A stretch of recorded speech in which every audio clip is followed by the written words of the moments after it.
ma kamunabiso, na enregistré, na comme ça, na chantage. C'est illégal. C'est illégal. Moi, je ne fais pas ce genre de choses. Mais vous priez, vous faites ce genre de choses. Moi, je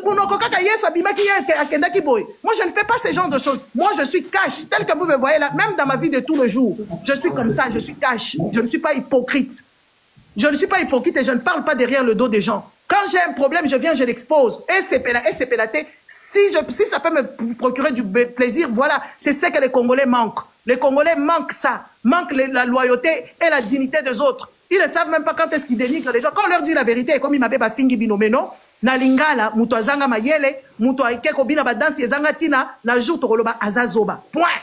Aza bololé na lingala. Na français, boloba aza insensé, aza irraisonnable, aza irréfléchi. Mais na lingala, bo pesa biso ba mo oyo ekosepel sabino. On ne peut pas toujours être là comme des gamins, qu'on puisse nous materner tout le temps.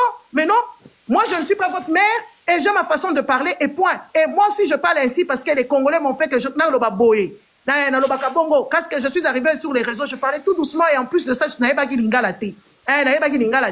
Voilà, je parlais tout doucement. Ah oui, na yebsi bango. Ceux qui n'ont pas dit que normalité, je viens, j'en parle. Point. C'est ça. Mais j'étais là. Pourquoi ça vous dérange? Tout ça, en fait, c'est ça l'éducation des Congolais, la jalousie, même pour des bêtises. Oui, mais c'est ça l'éducation. L'éducation, il y a concurrence.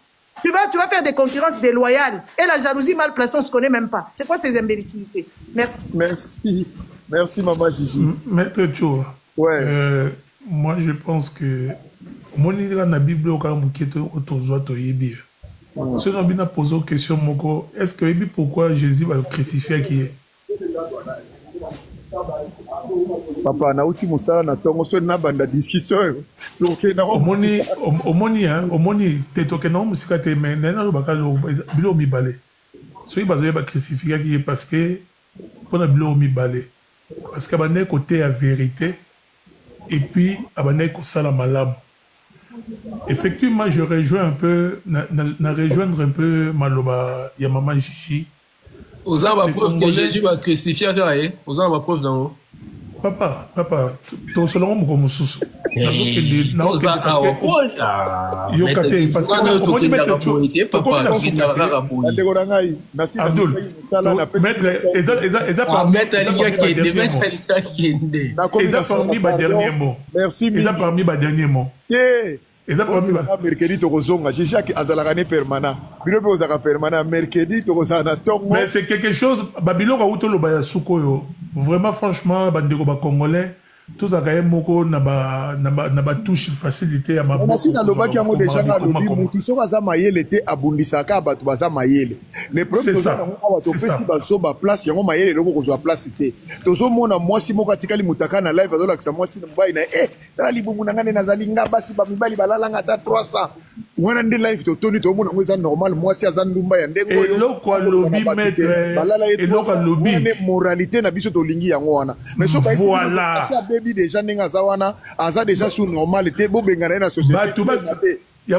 yango moni eloko yo pour répéter le mot ngo eloko très fort et moi j'aimerais quand même que bandeko na biso ba congolais ba kende quand même qu'on se documenter entre la différence la moralité c'est quoi et l'immoralité c'est quoi après baya ko tabani lobila ba koya ba matana ba live be bazana se ba comment et puis ngainde star à YouTube ngainde Goldberg ngainde na suki sakabatu mais yemo na mundu na zo bagena tanga na ngate ngana za mwana balabala so mwana balabala c'est une personne immorale muto azo ba tenir ba proposer c'est quelqu'un qui est immoral.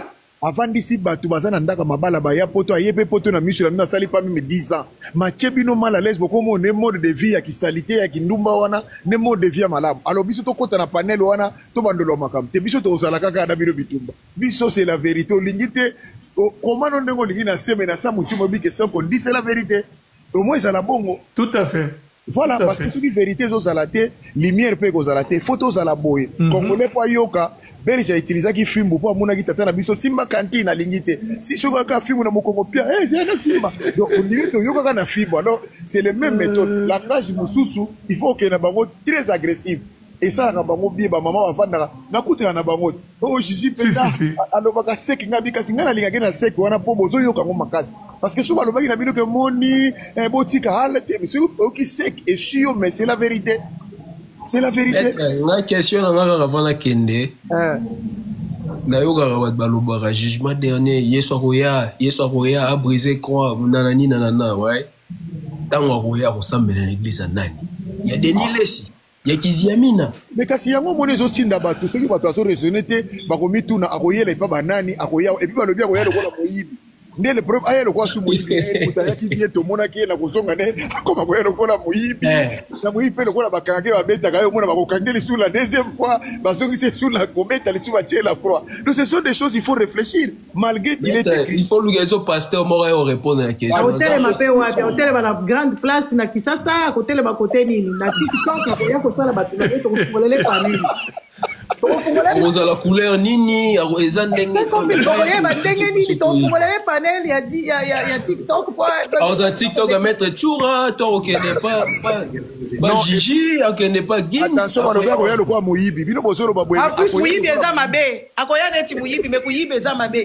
C'est des choses en fait, c'est des choses que moi j'ai réfléchi.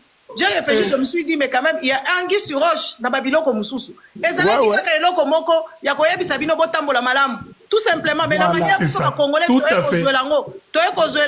les Araneti Masapo Moko Boye, les laboureurs et ses enfants. Ayebi c'est comment on a tika bino bilanga oyo, bo creuser la tika bino nani, comment on appelle ça, trésor nakati. Année sur année, bango bazo sala ka récolte, bazo teka bilanga wana nde wanati. Et ça n'est pas les bafables, les laboureurs et ses enfants. Et puis si bana na yena tika bino trésor à munene. Et ça kana bilanga bo creuser, bo tchabi, bo tala chaque année bo creuser. Yo au loni masangu, au récolter masangu. Après aux yeux en lobby di sous ozo que au comme fermier, on se rendre même pas compte. C'est ça l'histoire. Ils écoutent ma cabo bolo baraté. Bo tala ka modèle bateau dio so bazo ya ko yesa biso aw. Un monsieur par exemple comme Bostra a joué combien de millions, ceux qui combien de millions, après si combien la batinae. Na entreprise kutu papa, ceux qui to sali mbongo ebele, bayaka pe ko kabela biso mbongo mususu oya excédent. Ceux qui vont travailler bien pour rentabiliser plus que rentabiliser, bah pesa biso na église kuna kaka mutu moko abongaka. Na ba église na bino bokendaka papa pasteur mutu abongaka na maman pasteur na bana na bango.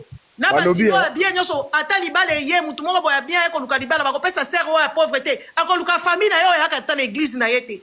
Vous comprendre que ça n'importe quoi. Et puis, tu vois, il y a très bien que Nzamba Rosala Bango est le côté pour Azate. Mais il dit, il y a pas la salle à Macamboua, la laquelle a dit, maman, j'y suis au complet que le côté parce que il y a très bien que Macamboua est arnaque.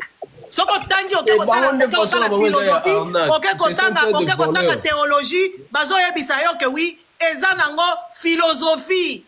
Philosophie, c'est ça le problème parce que biso totanga ka mingi te tolingi pe kolanda makambo il y a des grands philosophes papa soko beli maladi okoyoka kaka pasi maladi oyo esalaka pasi mbaso ekosala opa pote kosala opasi okokufa pasi maladi peut exister madame maladi soki okufi bakundi yo na cercueil bakundi yo na cercueil neti par exemple papa o neti tibi joshua avivre vie na ye nyonso mobimba aviolente bato bakundi akutu baexpose wana na bahonneur nyonso asi akufaki esili Chilombo soki akufi akokufa na ye tranquille parce que aréalise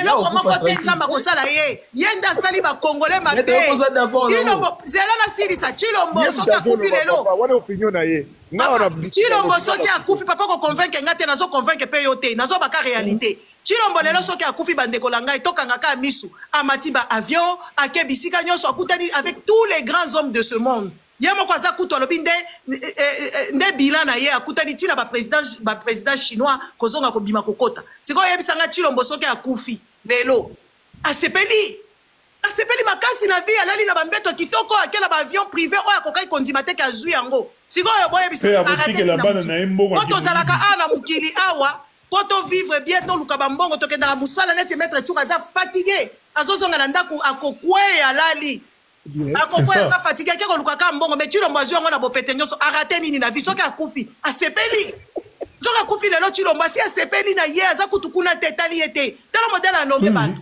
azonargue bino anorgeka adomeka baluba na bandekone na bana na ye atie bango lisusu bino bozo koganga boza kolela ye aza ko asupi ba besoin na ye ti azui na bana na ye atie na kati ye bisanga Chilombo arate ni na mutilo a vivre vie na ye me bino ba congolais borata vie 10e année yango bozaka na pasi bozolela kaka akosala et puis nzamba kosala ye eloko te boye bisanga to ba mindele oyo bavandaka banyokolaka ba africain nzamba kosala bango eloko bango bakota lola te. Mais non, c'est juste une imagination. Bazoteka minduki. Bazosala bazodicimer ba peuple. Ba mindele bakende bango nyo solifelo. Bana na bango éducation bana na biso bazoliela. Eza éducation ya makilati. Éducation ba classe bazokende bandako bazovanda balabala tozotambola. Eza ya makilati. Ya makila ya africain ti lelo. Siko bango bakokende lelo te. Mais non, j'ai l'impression que la jalousie qui fait parler cette dame, même tu dis, on a été sur n'importe quoi. En tout cas, merci beaucoup, maître. Bonne journée, madame la tous. Merci. Merci, Mingin Abdoul. Bon Ramadan. René Yokoudou de tout le temps, de tous les jours. Merci, Nabil. C'est la neti, carême ezali, Ramadan ezali. Ezaka purification, batali balobi bato balie mingi ane oto beta bango moi 40 jours, balie ate po ba cellules se régénérer. Tout, ezaka tout la te.